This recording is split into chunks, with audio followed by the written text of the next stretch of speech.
November 26, 1949 எடுத்துன்னு போயிட்டு அரசியல் சாசனத்தை பார்லிமெண்ட்டில் வச்சு அதுக்குண்டான மசோதாக்களை நிறைவேற்றி வைக்கும்போது அப்போதைய இவர் கெண்டல் அடிக்கிறார்.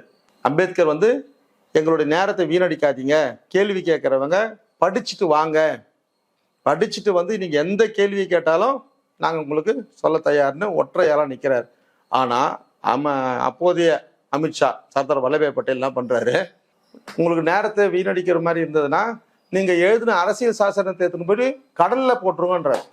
எவ்வளோ நக்கல், எவ்வளோ நையாண்டு, எவ்வளோ தெனா விட்டு, எவ்வளோ இருமாப்பு, எந்த அளவுக்கு அந்த அரசியல் சாசனத்து மேலே வெறுப்பு இருந்திருந்தா இந்த வார்த்தை அவர் பார்லிமெண்ட்டில் சொல்கிறார். தோழர், பார்லிமெண்ட் பதிவில் இருக்குது, எடுத்துன்னு போயிட்டு கடலில் போடுங்க.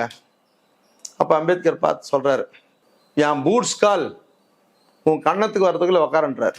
வேறுபட்ட அம்பேத்கர்